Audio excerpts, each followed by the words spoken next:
Oh, bum, bum, bum, bum, bum, bum, bum, bum, bum, bum, bum, bum, bum, bum. No work for us. It's raining here, Leighton. I gotta like keep my juices flowing. I gotta pump up. I gotta get psyched about things. You know what I mean? It's sunny here. We've got buds on our trees. But you got buds already? Yeah, we have buds already. Wow. It's okay. It's probably going to drop to 40 degrees again next week, and they're going to die again. Kill all the buds. Yeah. How's my favorite pizza place doing? I haven't been there in so long. What's the pizza place in Atlanta that I love? Fellini's? Yeah, Fellini's. How's Fellini's? Great. It's always great. Best. Man. Anyway, welcome everybody to Back to Work. Josh McCouga, Leighton Batiste. We're here every single Monday or Tuesday, depending on national holidays.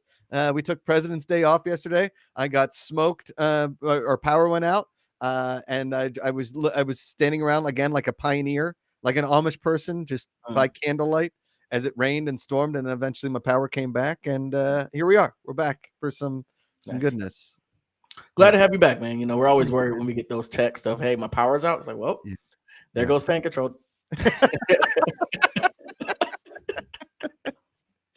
That was my nice way of saying, hey, you keep us running, Josh. You keep us. Oh, well, thank you. I appreciate that. And it's good to see everybody in chat.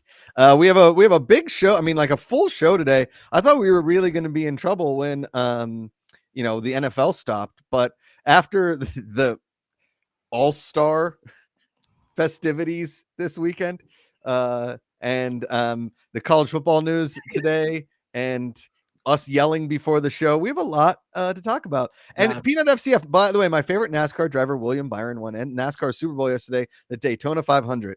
And I want to know, Peanut, can you explain to me what happened at the end of the race that it was such a controversy, as they say across the pond? It's a controversy, Leighton. What happened in the race? New word today. Do you think if NASCAR called it NASCAR Super Bowl more often, they will get more of us into it? I don't think you can. You have to pay Roger Goodell $100,000 every time you say the word. Might be worth it. 100. That's crazy. $100,000 every time you say it. Like, ridiculous. Okay, that's ridiculous. Also, we have to stop calling it the All-Star game. And I'm tired of them bringing out the G League show pony for the dunk contest now, because that's all McClung has come to at this point. It's honestly insulting. Very insulting. Like, give the man a real job. Yeah. Did you see? I think somebody posted on Twitter yesterday, like his last 3 years. It's like dropped by Lakers, dropped by Warriors, picked up by Warriors, dropped by Lakers, dropped by Warriors, picked up by Magic, dropped by Magic, sent to G League back, 10-day thing, 10-day. Like, the guy can clearly jump out of the gym. Yeah. And he can dunk. So what is the dunk contest anymore? If it's not like, okay, for instance, do you watch any of the X Games stuff? No. Ever? Okay. No.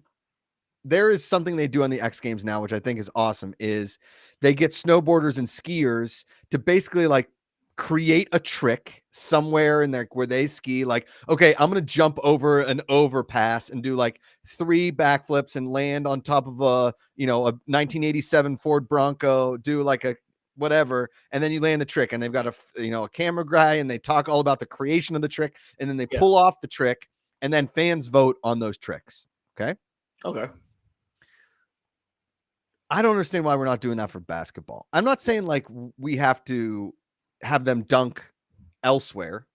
I'm just saying, why don't we do something like that for the dunk contest? Because clearly we've either run out of dunk ideas, or we just keep jumping over large humans, and that's supposed to be impressive. I'm starting to lose a lot of respect for these major leagues, though, because the lack of innovation, the lack of creative thinking as well. It's as if they always find a way to think outside the box, but stay in the box. Yeah.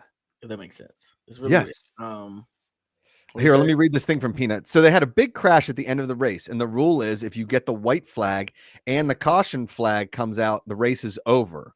Some fans were saying that Byron's teammate Alex Bowman was ahead of Byron at the moment of the caution, which would have made Bowman the winner. But NASCAR dropped the photo of the exact moment NASCAR threw the caution, and Byron had just edged out Bowman for the win, which put that to rest. Interesting. That's very, very entertaining. That's something. Okay. I mean, I guess have you been watching? I feel like we talked about this last week, but have you've been watching the NASCAR Netflix? I finished it. Oh, I finished it. Yeah. Okay. The story of William Byron coming from learning to drive in iRacing. It's literally the Gran Turismo movie in real life. That's immediately what I said. It's like, oh, Imagine like I'm really good at Wii golf, and then all of a sudden I'm just like, hey, I can play I mean, golf. based on that theory, I should have been a 5-star quarterback at a Power 5 conference the way I was playing on the NCAA. Right, right. I mean, I think it's unlike it really doesn't translate to in any other sport but racing. But at the same time, which I love that Denny Hamlin quote at the beginning is like in no other sport, like you can go out and you can play the same golf hole as Tiger Woods. You might not play it the same, but there's a world in which you might be able to birdie at the same time if you get lucky. You're not going to do it every time. But there's no world in which you get into a race car and can compete in a NASCAR race.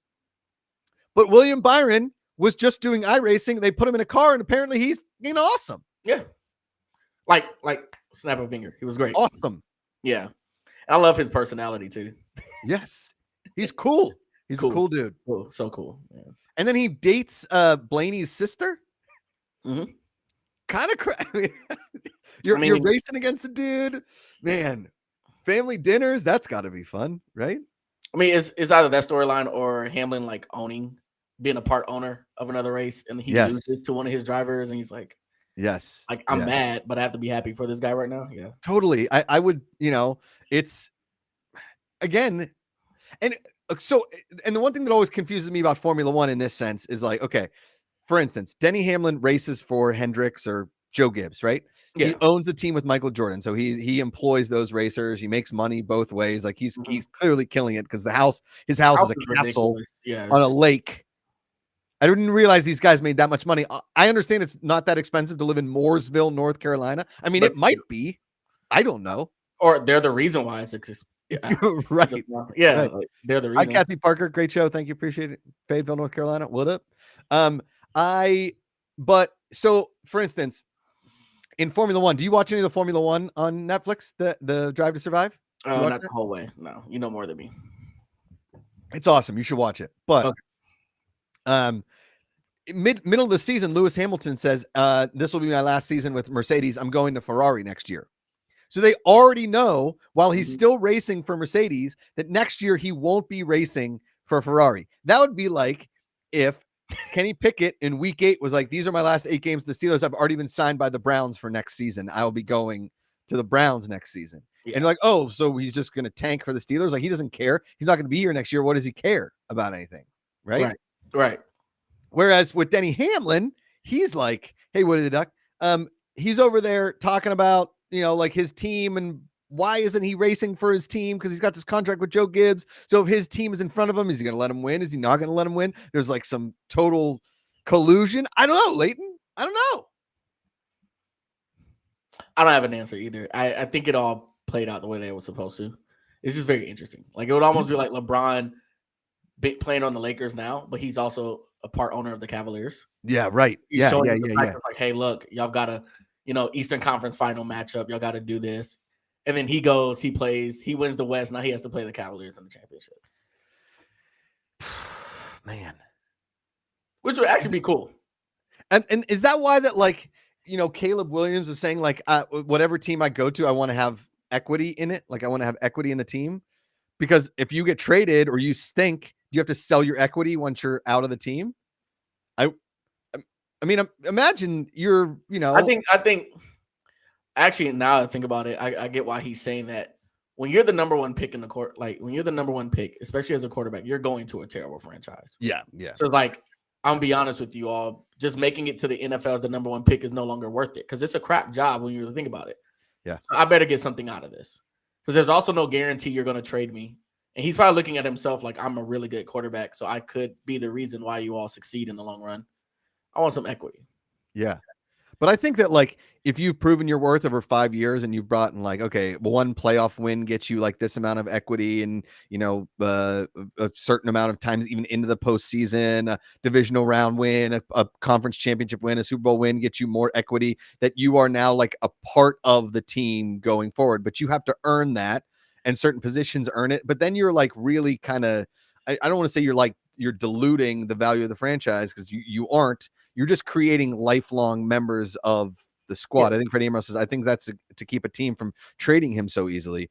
I mean, look, everybody's talking about us just like riding the lightning with Kenny Pickett and trading for somebody like Justin Fields, or if we take with the people that talk about Russell Wilson coming to Pittsburgh, we are too cheap of a team to pay Russell Wilson money. We're too cheap. We'll never pay that kind of money for somebody like Russell Wilson. We just won't. I could be completely wrong, and I have to come on here and eat my hat, which I don't really wear. I'll eat Leighton's hat, but I don't want that.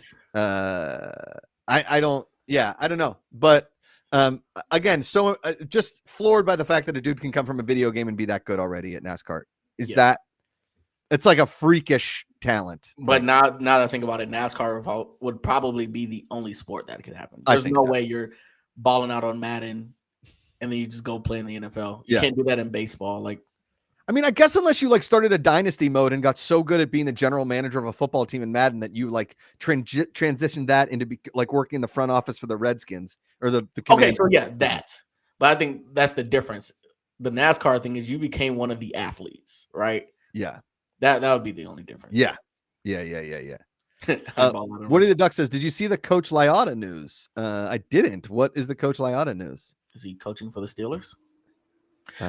Better yet, Josh, what would a NFL draft in Pittsburgh look like? Like if y'all win a chance to host it, what would it look like? French fries, as far as the eye can see. Okay.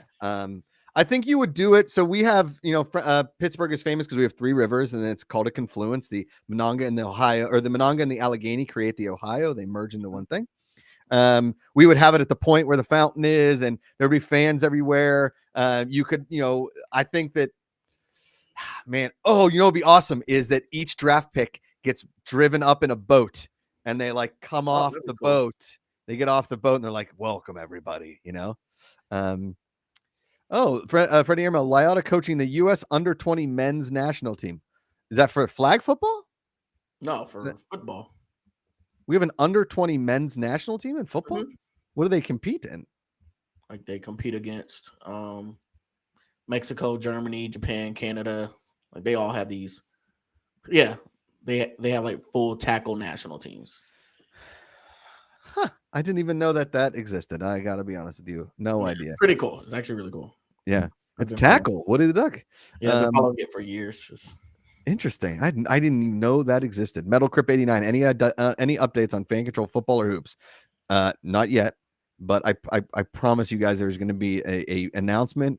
There's market announcements. There's all kinds of really fun stuff coming for the next year and a half. Promise you guys.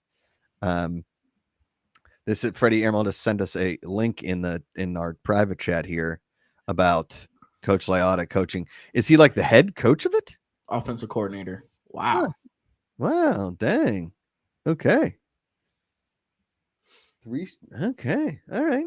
Man, there isn't a human on the planet that looks more like a coach than Coach Sean Lyotta. There isn't. Look at that man. Look at that glorious head. It's all neck. There's no neck. It's just all body straight into his head. Like the largest jowl. I mean, he was born to be a football coach. Have you seen my gold total? What did the Duck says? I have not seen you got to send us this stuff, buddy. That Gloria D Factor says there was a guy that applied for a manager position on a soccer team, touting his exceptional experience in the football manager games. He got turned down in hilarious fashion. I did see that. I thought that there was like something that I don't listen. Somebody that's really good at fantasy football or like managing and creating talent, there's something to be said about that. I think there is. I really do. This is okay. I'm still stuck on this Coach Lyotta thing. All right. There's a guy on the Peanut says there's a guy that I know that supposedly got a job with WWE's creative writing team that scripts the wrestling shows with no experience. Yeah, I knew like 6 of those people in Hollywood. WWE hires people that say they're writers and they're fans of WWE and don't pay them. It's not a job. You don't get paid. I promise you that. I know for a fact that you don't get paid. They go and they're like, oh, this is your dream job. We'll come work for free and we're just going to abuse you for a long time. And then if we like what you're doing after 6 months, we may hire you. It's complete sweat equity. I mean, really and truly, it's complete. I mean, slavery. It's slave labor. Slave labor. Yeah. For sure. Yeah. Okay, Metal Crip asked a really good question. Are you guys going to watch the UFL? Which leads us perfectly into our next segment. This is with Freddie Amiel. Leighton, we didn't even get to talk about the travesty that was the NBA All-Star Game. So after we talked to Freddie Amiel about the UFL and CFL, we're going to come back to the All-Star Game because Leighton and I have some ideas. And apparently the NBA is expanding and Pittsburgh wants a team. Yeah, and I've got ideas for a name. Okay. Okay. All right. All right. Woody the Duck. Is that what Harloff did? Yes, Woody the Duck. That is what Christian Harloff did. And I know other people along with Christian Harloff that worked at WWE, that didn't get paid. Recently, like around COVID, was still working and not getting paid. Still. Okay. Another reason why Vince McMahon is a total scumbag and WWE is trash. Okay. Here we go. Ladies and gentlemen. He has not been on the show in the minute. He is the all-time greatest chatter in the history of fan-controlled sports and entertainment. Freddie Amiel. Let's hear it for him. Yeah, that's probably not even exaggerating. It's not. It's not. Put it on your resume, my friend. Right. Yeah, I can do that. Freddie, welcome. How are you, my friend? How are things? I'm good. It's a little earlier than I was expecting, but time is right to talk a couple things that we wanted to talk about. Yes. Well, the first thing I want to Ruz's Cutie says she's got the image of Woody's gold total. Is he at $1 billion yet? Did Woody get to $1 billion? Throw it in there. 979 million gold. Wow. He's close. He's got 321,000 control. Damn. Somewhere nerdy is just throwing himself through a brick wall. Just angry. Woody the Duck proving his greatness. Freddie might be the greatest chatter in the history of fan-controlled sports and entertainment, but currently Woody the Duck is the GOAT golder. Gold? I mean, he's probably the richest duck in world history. So, are you putting Scrooge McDuck under Woody the Duck? The founder of Duck Sauce. It's close. Does Woody the Duck anticipate building a bin full of gold to swim in? Will that happen? I don't know. Does he have a number one dime? Oh wow, D Factor got 177,000 control. Let's hear it for him.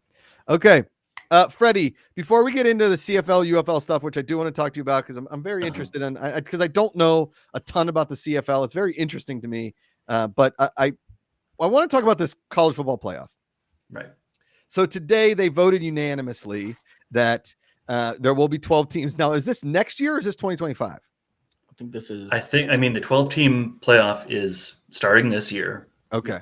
And awesome. I think the thing that they voted on, which is a slight change in how those teams are selected, I would think takes effect right away. Yeah. Okay. So it's the 5 conferences. Break it down a little bit for me. I mean, I read the article, but I want to make sure that this is being said correctly. And I feel like if anybody knows it perfectly, it's probably you. What it had been was kind of an extension of what the New Year's Six was, which is the 5 conference champions from the Power 5 and the best group of 5 conference champion basically would be getting into the playoff, and then 6 at-large teams to fill out that 12-team slate. Yes. With the Pac-12 essentially ceasing to exist, they decided to shift it to a 5 conference champions. So the Power 4 champions, essentially, unless there are 2 group of 5 or 6, whatever you'd call it now, champions who are better than one of those 4. It'll be the best 5 conference champions and 7 at-large teams now. Okay. Because of the fact that the Pac-12 is just Washington State and Oregon State. Basically, and because just like in other levels of NCAA football, there's a minimum in your conference membership required to qualify for an auto bid for the postseason, basically. Okay. And I think they're treating it's not. This still isn't an NCAA sanctioned championship, and they're still not running it. But I think they're taking that kind of philosophy into saying Washington State, Oregon State aren't going to get in as an automatic team. They'd have to go 12-0 or imagine something. Being the NCAA and just totally botching this whole thing, and a college football outside consultancy basically creates what we've been asking for the last 90 years. I got distracted by what Peanut just dropped in the chat, and I mean it's totally off, but yeah. Hopefully Not Liberty gonna- is good enough to make the CFP this year. I obviously said that just for Freddie because it makes him mad whenever I fanboy my alma mater's football team. LOL. This is a joke, Freddie. I mean, it's a joke, but it's not about you, Peanut. That's what I'll say when it comes to me and Liberty. It's not about you. It's about me and them. Freddie versus Liberty in the ultimate hate bowl. So what I learned too was that okay, so you got your Power 5 conference champions and you got your 7 at larges, but let's just say that Notre Dame is the number 1 ranked team in the country. They would still be the 6th seed. What it was going to be, and I think what it still will be, is that those top 4 conference champions are the top 4 seeds automatically, even if one of them is 5th or 6th, and then they'll seed the rest of the team is 5 through 12. So that 5th conference champion, which is likely going to be from outside the Power 4, would be seeded appropriately. You know, in all likelihood, probably in the teens there. Okay. And they would have to play a road game because this playoff, I think what we've established is that the first round games are campus site games for the 5 through 8. Okay. And then the next round is for the old New Year's Six. The next round is the other 2. And then you have your championship. Okay. So, I mean, and all that makes sense. And I love that. I mean, a home playoff game in football sounds like the best thing in the world. It's going to be great. Yeah. I mean, especially for, if you've got teams who, most of those teams aren't going to have played, or at least some of those teams aren't going to have played in the conference championships. And so you're going to have some teams, they get a little bit extra. Conference championships and just have like a regular season with a tiebreaker kind of situation, like a points tiebreaker, I think Leighton. You could maybe have it so that the season goes 13 regular season games if teams won it. For a while now, I've been on board with, you saw during 2020 that it was pretty easy to schedule games on a moment's notice. That's how we got BYU versus Coastal Carolina that year. Right. But if teams don't make the conference championship and they want to add a 13th game to, possibly boost their resume, get an extra boost, which who that would benefit a lot, never playing that week. But, if you want to schedule a game against another team, another quality opponent that isn't playing that week, I think that should be allowed. I think it's going to be hard to get the conference. Really, the SEC is the one. It's going to be hard to convince them to that championship game. But they just find that extension. But because they've been stragglers for a while now. Although I think they're I think they're about to change to 9 conference games. Yep. And so that they won't be able to play Wofford as much in the second to last week of the regular season. That's Alabama. Let's be clear. Yeah. D Factor says, I prefer a 16-team college football playoff in which every conference championship qualifies and the top at large teams fill the rest of the bracket. Here's my thought on that. And I think we're all probably in agreement on this, and is that some of those conference championships, those teams aren't good enough. No, I mean, imagine like MACtion, like a MAC team. Like, imagine Central Michigan hosting Penn State. Yeah, I think some people, because this isn't the first person that I've heard this from by far. Sure. I've heard this sort of 16 teams, all 9 conferences, I guess now would get at least their champion in. Yeah. I think some people are envisioning that as, it would help build up those lower conference teams into, now that every conference champion at least would have a chance to get into the playoff, that, different, higher talent guys would be more willing to look at those teams. Yeah. It's a good recruiting tool. Yeah. It could be. I don't think it's good. Because again, think about my scenario, right? Let's say even with that 16 team, if you're a higher seed, you're going to host. So if Central Michigan hosts Penn State, there's no benefit to them. One, you're going to get blown out. 2, none of those schools have the NIL money to attract the transfer portal. So that's kind of the point I'm getting at with the NIL world, the amount of money. Yeah. No transfer is going to say, yeah, I want to go to Central Michigan because they made it to the playoff and they lost. I think we're, this perspective versus what I mentioned is kind of a chicken or egg kind of thing. What do you want to do first? Do you want to give those teams the chance to build themselves up through this opportunity, or do you want to see them prove their worth in that scenario before you really let them in? And it's kind of hard to see, even if you do one or the other, it isn't necessarily going to play out the way that you're trying to get it to play out. Yeah. OVO Go saying, can we get a SWAC or a MEAC team in? LOL. Okay. In basketball, it's obviously a very, very different environment and player pool and everything like that. But, a lot of these smaller conferences, they get one team, maybe two, right? Sometimes into a field of 68. Yeah. Okay. So again, very, very different. And those teams rarely make it to the Sweet 16. I mean, it is a cool journey. They get to go. It's, it's something to put on the resume. You got to play in the tournament, whatever. I just think in a sport like football, the difference between a number 2 or number 3 seed in college football and a number 16 to 18 seed is 30 points. Yeah, it is. No, this is why, as crazy as this sounds, right? I never wanted this playoff to include the group of 5. If I'm being completely honest, I actually would rather the power conferences have their own playoff under the CFP. And I wanted this whole new rebrand of bowl season to create their own playoff for the group. But a lot of group of 5 coaches didn't want that because it would solidify them as a tier below. No, yeah, it would sort of canonize that divide that isn't technically there, or, we already have the FCS. Right. At that point, you might as well make Division 1 into 3 subdivisions. Right. Which is what the president wants to do, though. Right? The president of NCAA, he wants to create another division. So the power. Yeah, FDS then? Yeah, I guess BCD. so. Because then with the NIL, I think, or the union of the players, they're looking at making them pay a minimum $30,000 a year. Georgia State can't do that. I feel like we're kind of on a long path towards. I think we all see the writing on the wall. We're just trying to have this shell of college football last as long as we can before it just collapses in on itself. Yeah. On a different note, we've got BC Line in the chat. It collapses in on itself. The implosion of college football is imminent. Oh man, Freddie, I want to see when that actually happens. I'm going straight to the Freddie airmail cam and him just like, I told you so.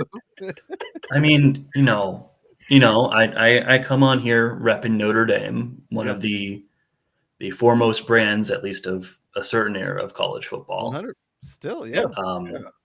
But I can kind of see. But this is why y'all stay independent, right? This is exactly why you all stay independent, right? They saw the writing on the wall 20 years ago. Yeah, go on. Yeah, like popped up in some holy water. I don't know. I mean, Leighton, you're super Catholic. I saw you in some Catholic magazine or something. You're ready to go. I mean, Notre Dame should be your school.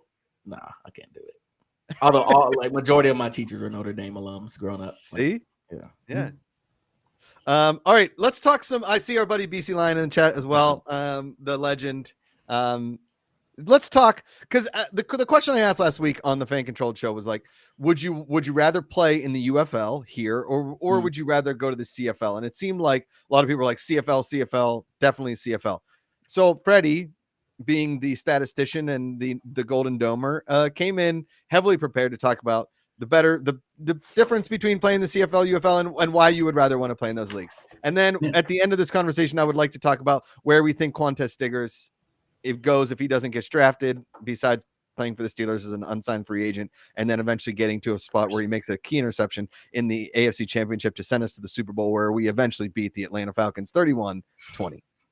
Wow, Josh, spoilers. I actually think we're going to win our first Super Bowl against the Steelers, but we'll go. Is that what you think? OVO goes, did you hear that? Serious. You can ask Ray right now. She'll tell you, like months ago, I was like, I think we're going to beat the Steelers in the first ever Super Bowl. How dare you? And I'm going to lose my friendships. Oh, my goodness. All right. Okay, Freddie, let's hear it. So when that question was asked on the Fan Controlled Show, I was thinking, I tried to look at it objectively, and the answer that I've come to is it depends. Okay. There are pros and cons for both.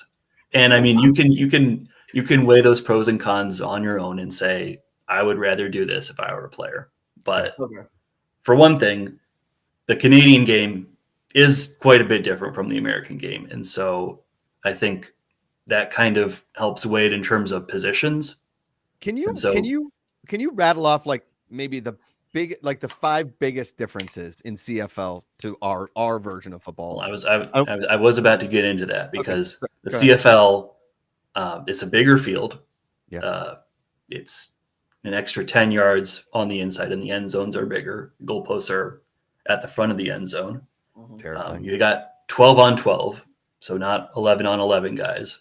You've got 3 downs in a set of downs to advance the ball 10 yards rather than 4 downs.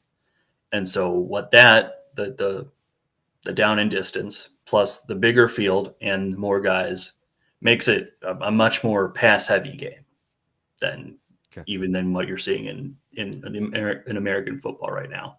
It's weird that they play on ice with skates too, but that's a different story. So if you're a receiver, there's going to be more openings up there than in the UFL. Whereas if you're a running back, especially if you're not like a power back, which is what they're going to need up there, it kind of running backs. There's probably more of a need in the UFL. Wide receiver, you might have a better shot of getting in and rotating in if you're looking at the CFL. Okay. And then also, there's a lot more punting in the CFL because if you had to throw the ball, to get 10 yards in basically 2 attempts, and if you're throwing incompletions, then you're punting more. In addition to the game clock is a lot faster, and so it's a lot harder to run down the clock. Doesn't seem like enough. Although we basically, I don't know, only 2 downs, like a 2 and out. It seems like, man. Anyway, you were saying on the Fan Controlled show that you don't get to watch a whole lot of CFL. It's actually become a lot easier in the last year or so if you have CBS Sports Network, because they just agreed to a new deal with them. I don't have and for games that aren't on CBS Sports in the US, they have them on their own website through CFL Plus, which, despite the name, is a free service.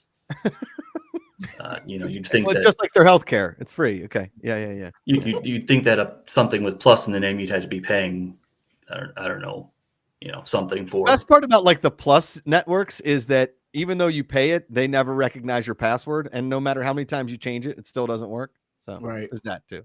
Yeah. And everybody uses Plus. Can they come up with another name?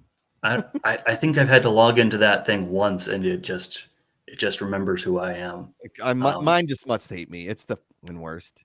Okay. But so basically, if you are, clock is faster in Canada, time is relative. So the farther north you go, the faster our clocks go. I didn't know that. That's interesting. I didn't know. It slows back down though, or it gets back to American time on the broadcast though, so it all evens out. Gotcha. But so the Canadian game is more pass heavy, and you see that with some of the career stats all time. In the NFL all time, there are 31 running backs or players, might not be all running backs, but there are 31 who have 10,000 career rushing yards all time or more. In the CFL, it's only 6. You also have fewer 2,000 rushing yard seasons. Canada has only had one of those since the year 2000 by a single guy in a single season. We've had 11 down here. Damn. But yeah, that's basically there's the positional difference in what you're looking at. If you're a receiver or if you're a punt returner, or probably if you're a quarterback with a big strong arm who can get the ball all the way down. Who's like the leading passer all time in the CFL? Is it Warren Moon? Who is it? I don't think it's Warren Moon, but that might just be because he came down here eventually. Doug Flutie was the most outstanding player in the CFL 6 times in a 7-year span in the 90s. Jeez. Oh. Yeah. But wait a minute. In terms of what the CFL definitely has going for it, it's the stability factor. I think you probably mentioned that on the show last week, is that we are not having this discourse over whether it will be here next year. Right. That was where it was in the 80s, 90s, early 2000s. But it's pretty stable around the 9 teams it has. Maybe adding a 10th eventually. Okay. But if you are looking to build a career with one team, get to a team, stick with that team as long as you can, and then not worry about them closing up. What's like a max salary? Like what's a star player getting paid on a CFL team? Like is a quarterback making $1 million Canadian a year? It might be around there. It might be less. Okay. What I do know from this research is that the UFL and the CFL for a season are paying about the same for their star players. Really? And as you might know, the UFL or what they're doing now and what the USFL and the XFL did in the years leading up to this is 10 games a season, plus the 4-team playoff. Right. So you're playing 12 games at most, and you're being paid for that regular season plus bonuses for the playoffs. The CFL season is 18 games. The CFL is 18 games? 18 games plus 2 or 3 games in the playoffs, depending on how far you make it. And it's I want to say 21 weeks of the season itself, because when you have 9 teams, someone has to be on a bye every week. Sure. So Jonathan Peck says Anthony Calvillo with 79,000 years. I don't know that. Who is that, Freddie? I've never heard that. I just looked him up. He started playing in the CFL in 1998, won 3 Grey Cups with the Alouettes. Okay. No, yeah. But I think he was with the Las Vegas Posse first. Oh, in the old USFL? No, in the CFL. The CFL expanded into the US in the early 90s. I did not know that. Had teams in Sacramento, San Antonio, Birmingham, Shreveport, Louisiana had a team. Regardless, guys, that's not even the craziest part. He played 20 seasons in the CFL. He's in the Hall of Fame. He was inducted in 2017. He didn't become a Canadian citizen until 2021. Yeah, I mean, he played 20 seasons and was never a citizen. Maybe he wasn't living there full time. Who knows? Yeah. Well, no, he played at Utah State. So yeah. Woody the Duck makes a solid point that I've never thought of, just because I'm like, I don't mind it. Is Grey Cup is such a boring name. I guess you're right. Like it doesn't exactly scream in. It's probably named for someone, which doesn't necessarily help, but it's at least they weren't thinking of the color gray, I'm sure. It's named after Jim Gray, host of LeBron James's The Decision. No? All right. So okay. So stability. If you're a running back, you want to play in the UFL or like a more run heavy-ish, like our version of football. If you want to be a receiver or a dude that loves to just sling the pill, like Jason Stewart should go to Canada. Should have gone there. What's up, Gregorio Martinez? That would probably be a better fit for him. Defensive back. You think Quantez got a lot of looks and really learned a good game of football by being a defensive back in the CFL? I could definitely see that as being the better situation for him. Okay. And so, the UFL, you want to go in there if you're trying to be noticed right away, because the CFL really sees itself as an end in itself. The UFL is really leaning more into getting guys to the NFL, getting guys somewhere else. And so if you want to play there for a year, I don't think we have to worry about the UFL folding mid-season unless we have, another 2020 situation. Right. But Jesus, Freddie, why would you even speak that into existence? Fuck. Trust me, I'm just repeating what I've heard. Yeah. This is okay. So, our fearless leader, Ruthless Cutie. The Grey Cup is named after a Canadian football team. Blah, blah, blah. The trophy was commissioned in 1909 by then Canadian Governor General Earl Grey, like the tea. Yes. Yes. Okay. All right. So it'd be like if we called the Super Bowl like the Washington Cup or the Lincoln Cup, something of that nature, like someone of that stature. Who's that? Like Calvin Coolidge, Herbert Hoover, the Hoover Cup? Hoover Bowl. 1920 was when Warren Harding was elected. Okay, Warren Harding. And so he would have been Harding. So it would have still been Wilson. The Harding Bowl, the Woodrow Wilson Bowl, the Wilson Bowl. Okay. No. No, actually, back when I was in second grade, for the 2000 election, I went and memorized up to that point all 42 presidents. Damn, look at you, son. Wow. It tracks with everything else you know about me, I'm sure. Apparently, if you work at the History Channel, you have to know all of the presidents in order. I saw that on their Instagram. And then I replied, I worked at the History Channel and don't know any of them. I would have said low bar, but okay. Low bar. I think I could rattle off the first few. I get a little mixed. I don't know the order, but I feel like I could probably. The thing is, sometimes for me, it's like you can recite the whole alphabet. Yeah. But if someone asks you like, what's the 19th letter of the alphabet, you had to run through the whole thing just to remember that sometimes. And so T. It can be. It's S actually. It's S. Oh, look at that. I actually remember that through Janet Jackson, believe it or not. Because her album Rhythm Nation 1814, RN 18th and 14th letters of the alphabet. Oh, look at you. That's how that happened. We are a pop. Woody the Duck says he can name the OG 151 Pokemon. Woody, I'll bet you 979 million gold that you can't. I used to be able to do that as well. And I can answer the president trivia question there. I don't know if you guys can. I'll let you guys have a stab. They're literally selling packs of Pokemon cards on TikTok right now. If you go on TikTok shop, $50. Get a whole pack of Pokemon. $50 for one pack of Pokemon.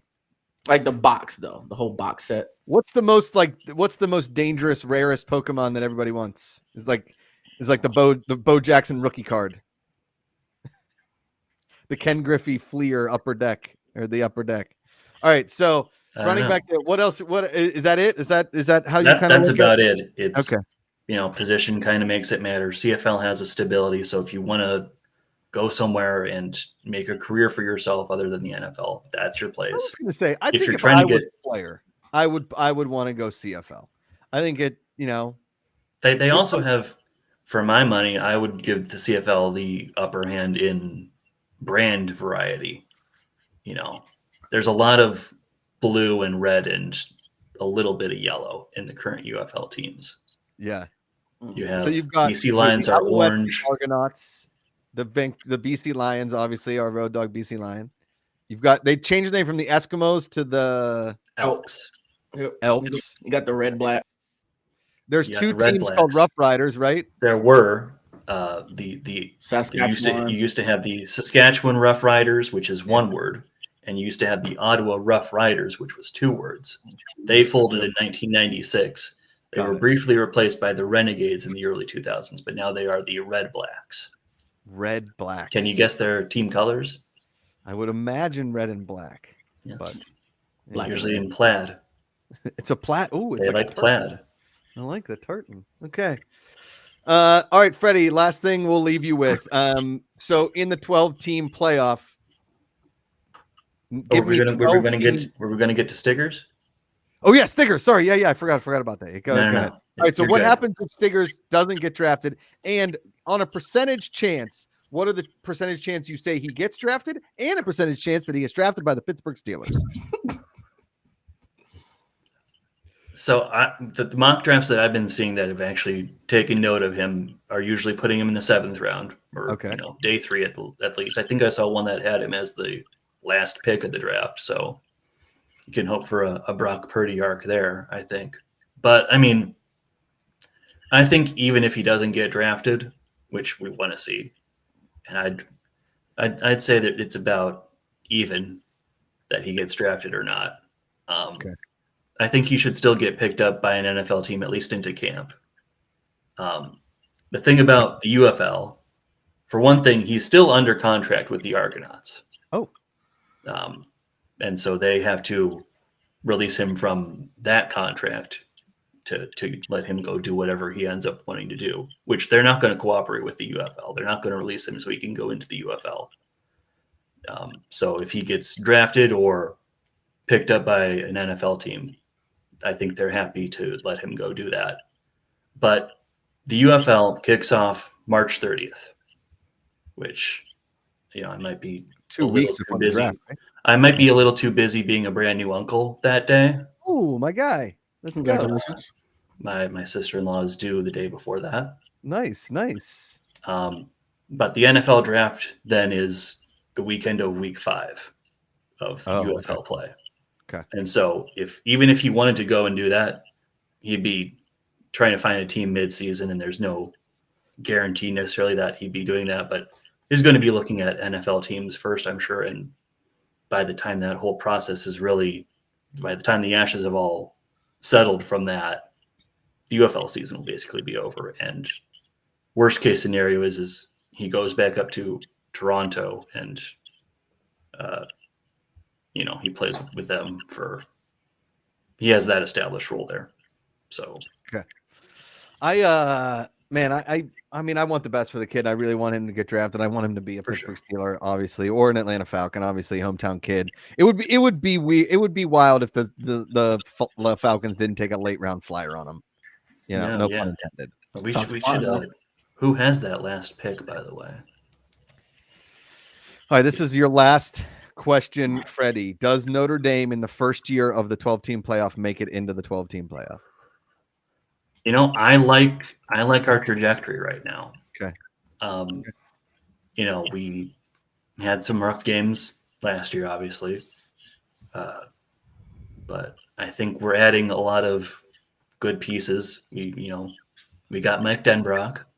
Yeah. What's the NIL money at Notre Dame like? It's pretty good. I mean, actually, my dad was out a while back looking at new cars, and he heard about Riley Leonard being in town looking for his first car, as with his NIL money from Notre Dame, and it was his first time driving in snow. Wow. So okay, all right. I'm glad that he was asking. Apparently, he was asking a lot of questions about what you do in snow and stuff, and so he's willing to learn about that. I would assume he's willing to learn about football as well, and I like that we're gathering a lot of pieces. We're gathering a lot of young pieces and incorporating them earlier into our game plan than we were seeing under Brian Kelly. Dang it. Freddie Airmail, he might have just been sandbagging at that point. So thank you for your time, brother. All of the information very, very much well received. We'll bring you on again soon. We'll talk a little bit more about the NFL draft and sure. when the UFL, XFL launches, that kind of stuff. And stay safe out there, man. Keep Freddie Airmail. Okay. I will. Get back to work. Yeah, buddy. Jess, are you gonna take? Oh wow! Look, I was about to do it, but I didn't want to jump on Jess's toes. Okay, we got 10 minutes left, Leighton. First things first. What the is the NBA All-Star break anymore? Like, what is it? What is the game? It's just a break. It's just a break. Yeah, it's a break for the players, but it means nothing for the fans. It sucks. Well, I would love to know like how many people actually watched the entire All-Star game. Like, if there was a service that that gave us like, it's not Nielsen rating. It's I want to know like the exact number of eyeballs that watched minute to minute, end to end All-Star game. Okay, because I mean, we may not get a number, but if you want a measurement, just listen to Adam Silver hand out trophies the entire week. He's like, "Oh, okay, well, here you go. Here's your trophy. Way to go! Congratulations." All those guys on one court, and all we get is like a barely like watchable version of a crappy rec league game. Yes. Right. Ovio goes, LeBron ruined All-Star a decade ago by not participating in the dunk contest. That's the Stephen A take. I get it, Ovio Ghost. I do. LeBron James should have competed at least one time in the dunk contest. He really should have. Yeah. Michael Jordan did it. Dominique Wilkins did it. The greats did it when they did it. And the fact that we're getting a G League player into the dunk contest is silly. A bunch of these no-name guys that have very little creativity. It's just like, I'm going to jump over somebody. It's going to do this. It's basically a windmill through the legs. Like, why we aren't involving like trampoline jumping. I don't know why I'm watching anymore, because I haven't seen like a very impressive dunk in a long time. I don't have and the skills competition, like I texted you, the passing thing, that is so lame. Lame. It just continues to show us Scotty Barnes has no mechanics. That's the funniest basketball player in the league right now. No mechanics, just terrible. He's not beating those allegations. God, Govio Ghost, Jaylen Brown, highest paid player, sucked. Freddie Email, would Mac McClung be a better QB than Mac Jones? Probably. Woody Duck, I started watching and it was on commercial, so I turned it off and never turned it back on. I think like the Steph Sabrina thing, cool, I guess, like cool in theory. Why wouldn't you try something different than just like another 3-point contest? It was the same thing. Like put balls all over the place and have them shoot them from everywhere. It honestly, it should just be a weekend of runs. Like, why not do a 5v5 and you do, a team of 3 NBA, 2 WNBA versus another team with that sounds awesome. Why not just do that? Like, I'd rather just watch, because the celebrity game was actually fun to watch. That was the only thing I actually enjoyed all weekend. Yes. I didn't watch the Rising Stars game. I only watched clips of it. But either way, I think it should just be a weekend of games. Dunk contest is washed. 3-point contest is washed. It's boring. So I just don't know. Like, obviously, these dudes, the entire conversation about the NBA the last 5 years has been regulation, right? Has been, watching their minutes and watching how many games they play and resting them and all of that. To be said that you're going to put them in an all-star game and they're going to risk getting injured. I understand that. Yeah. So don't even play a game. Congratulations, you're an all-star. We don't need this game anymore. We don't need the festivities, I guess. There's just no in between. Or what you could do, like, why aren't you playing like a G League all-star game and introducing us to some of those players, right? Same thing I said, replace the Pro Bowl with the Senior Bowl. Yes. On that day in that venue and let the NFL finally take it over. Like, why wouldn't what you're missing is you're missing players that want to compete. Is that right? Simple? Correct. That's all you're missing. So go find the players. And that's the reason why I like Stephen A's suggestion is like, if you're not going to do the dunk contest, then sponsor a basketball player out here who would love the chance to be on the NBA stage for once and let them join the dunk contest, right? Totally. Go to Rutgers Park, go to local YMCA, just find a guy, create a content series around it. And like, hey, guess what, Leighton? There's a thing called TikTok and Instagram and Twitter that shows off these crazy dunkers. Use them. And guess what? These guys don't make a lot of money. Prize money, $150,000. That means something to them. Yes. These guys don't need more money. All these all-stars that make these teams are already millionaires. Money is not a factor to a lot of them. But guess who that is? Your weekend guy at Rucker Park. Your weekend guy at the YMCA who like almost made it to the G League, but is incredible at one thing, which is dunking, or like a guy that plays in Greece or Russia or something like that. Right. No, I agree. Like, I just hate watching them unless you're watching it just to say, oh, I wonder if I can watch Jason Tatum hit 10 threes. Yeah. Then that's where it's entertaining. But other than that, it's just boring. What could be cooler than some of these G League guys and maybe the MVP gets like a 10-day contract with the Warriors to do something? Or there's got to be some stakes to something in this All-Star game, and let like the All-Stars get in there and coach a little bit and do some of the cool stuff. Like let them be a part of the All-Star weekend, and or like make the skills competition just better. There's more fun shit that you can do. I don't see why and I think I've said this before on our shows, why don't we just take some of the greatest dunks ever and tell the guys recreate this dunk? Because the creativity is not there. The creativity sucks. Totally. I mean, how many times did we see dudes jump over another person this year? Every time. It was, hey, I can jump over Shaq. I can jump over Kai Cenat. I can watch me jump over. It's like it at some point it's like, are y'all gonna jump through a fire hoop? Can y'all jump over a pool? Can you jump over 3 cars? I don't. Bring out the lava, right? Yeah. Make it like a life or death scenario. There's crocodiles everywhere. He's covered in blood, jumping over a pool of piranhas. Like, what's shocking to me, Leighton, is all this stuff, and nobody jumps over Wembanyama. It's right there. Ovio Ghost, the G League dunk contest was better. I don't disagree, Ovio, but guess what nobody saw? The G League dunk contest.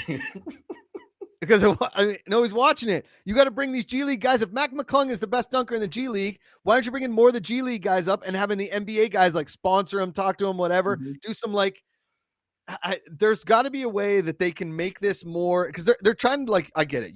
Celebrities draw names, they draw numbers and they do all that kind of stuff. Right. Moving Pop-A-Shot contest. Yeah, Pop-A-Shot contest would be hysterical. I just there's got to be a world where some of these guys are playing for something that matters. It's like, hey, why do we watch that Dr. Pepper thing at halftime of the national championship to win that scholarship? Because that matters to those kids, so they're not in student debt the rest of their life. Right. Yeah, it's almost like the All-Star game. If this is what it's going to be, y'all might as well treat it like a Hall of Fame event. Like, just give them a jacket that says they're an All-Star. Yes. And then let us watch something else. Totally. But then, and I think the new trade-off, actually, I think they figured out the new trade-off is create more in-season tournaments at this point. Leighton, I was just going to say, why not have the championship game of the in-season tournament, the All-Star game? Week. Yeah, that's how you do it. Yeah, give everybody their little All-Star jerseys. You know, you award everybody, but then it's like, hey, we actually have a championship game right here for y'all. Totally. And why not? I know this is a crazy thing to think because whatever, but why not the winner? Why not the winner of the NBA in-season tournament automatically gets into the playoffs? Yeah, that's something to play for. And I'm not saying it has to be. The All-Star game can be a lot of different things, but there's got to be something to it. Because my next question was going to be, well, what if like that could ruin the rest of the season if you already know you're going to get in, but you're still playing for a seed at that point, right? Yeah. So it's like you're in, you just don't know what seed you're in. So even if you lose, you could end up as the 8th. But I guess actually I kind of guess it doesn't matter because in the NBA, everybody plays in the first round. It's not like the NFL where you get a bye. Yeah. Yeah. But still you should get something. I mean, I agreed. The money is awesome for some of the lower tier guys. $500,000 is $500,000. It's like that's a big deal, right? To anybody, especially the lower guys. That's why I'm saying like a dunk contest win for the G League guy that maybe never plays in the in the NBA, but he wins $150,000 and like a lifetime supply of Starry. I don't know. I'm throwing that out there. Is you know, man, there's just a lot that can be done with it, and clearly over time these guys do not want to play any kind of defense or physical basketball because they don't want to get hurt. That's totally understandable. That is 100% understandable. Okay. Yeah. That is. But and it can't be the thing in Major League Baseball where like the winner of the All-Star game gets home field advantage in the playoffs. That can't be the situation. That's not right. That's subjectively wrong in my opinion. But if you're playing, for something, or if you do something at the All-Star break that is worth people's time to watch, I think it could be kind of awesome. Yeah. Ovio Ghost, you should still be eligible for the play-in game even if you win the in-season tournament. I agree. Okay, last thing we can get to is this weekend Tiger Woods was supposed to play all 4 rounds if he made the cut. It looking like it wasn't, but no, what nobody's saying is that like, oh, he had the flu and he got carted off because he wasn't feeling well. Tiger shit his pants. And he needed to get off the golf course. Okay. No, they're never gonna say that, but like well, how does he tell that to his team? Like, hey, y'all, shit my pants. Guys. Literally just I shit in my pants. Okay. Hey, Sunday red. Hey, team. There's poop. This was supposed to be the big weekend, like the unveiling of all the Sunday red looks. And I just pooped my pants in the first pair of khakis that I've worn of our Sunday red. Okay. Hey, we get it, Tiger. Shit happens. Yeah. Now listen, you're gonna have to get me off this golf course immediately because I tried to. It's a shart, and it's a really bad shart. And it happened. What movie was that? Where he's like, "Hey, I just started." Along Came Polly. Yeah, that's what it was. Okay. I'm so horny right now. That movie's so funny. It's just like the best. Okay.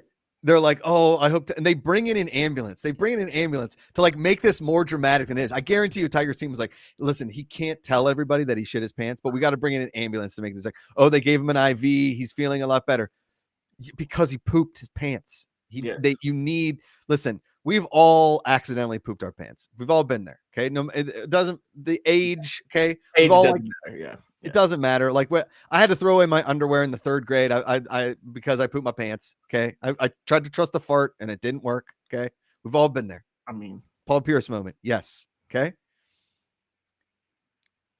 But say it like it is. Guys. Okay. I didn't want to withdraw from the tournament, but let me ask you a serious question. Would you, as Tiger Woods, would you feel more understanding to me that like, guys, I was on the 5th hole and I shit my pants. Okay. I can't keep playing golf smelling like shit. I'm going to be around people. Yeah. I smell like poop. I'm walking 18 holes. I'm sweating. My butt cheeks are constantly rubbing poop. I can't play any more golf. 'Cause all I'm thinking about is poop. I pooped my pants. God, that's Okay? so uncomfortable. Now, if golf were like, hey guys, I poop my pants timeout.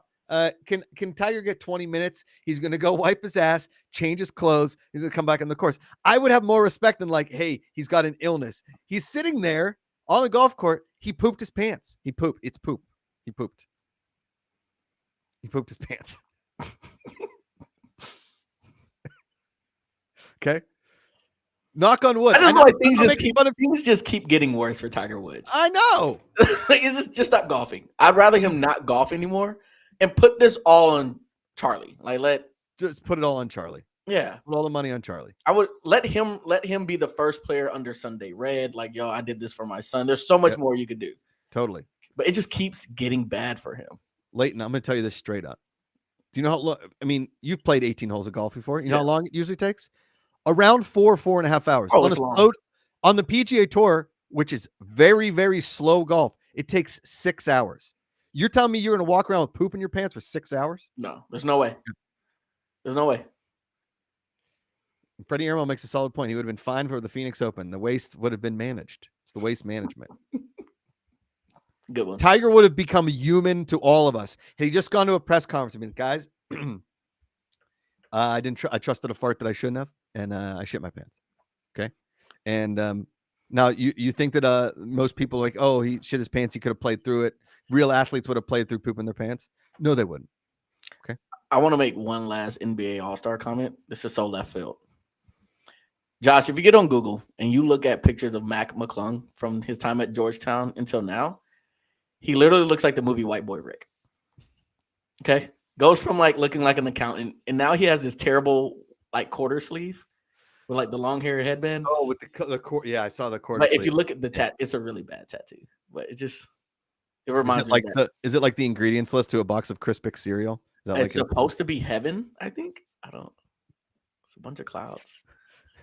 It's Mac McClung needs to buzz the head. I think that's the harder look. You think so? Because it's clearly thinning. It's a thinning hair. I know. I know what thinning hair looks like, Leighton. I know what it looks like. I was there my whole life. Okay. Like I came out of the womb and my hair started thinning. Just that's what it was. Okay. It's thinning, Mac. You white dudes with buzzed heads. It's like that's like hard. That's kind of don't go all the way bald. Okay. Just a little buzz. Just buzz it. Just buzz. Be like Jason Williams, the elbow pass. White chocolate. Okay. I'm speaking for all white dudes now. Your sleeve of tattoos is making you look a little bit harder. But if you were to buzz the head and keep the headband or something, it'd be a little bit better. And if you poop your pants, it's okay to take yourself out of the game, clean up, and come back. Okay? Remember that. A note from your friends here at Fan Controlled Football. If you poop your pants, take a timeout. Go regroup, come back out and play. We all understand. We've all been there. Everybody poops their pants. Now, that's our show. Josh McCouga, Leighton Batiste. Download the app, Fan Controlled Football, Fan Controlled Hoops, Fan Controlled Golf, Fan Controlled, Fan Controlled Racing. Stay tuned for all kinds of super fun stuff. We have a huge thing coming to the app in April, so keep your eyes peeled for that. Live picks and polls every single day in the app. Climb those leaderboards. Tomorrow night ends your week. We won't be doing a game tomorrow because there's no NBA game, but we'll be back doing some live picks and polls next week. Leighton and I kind of planning out the next few months with March Madness and NBA and all kinds of opportunities to do some fun live streams for all of you. Until the Fan Controlled show on Thursday, get back to work. Jess was all ahead.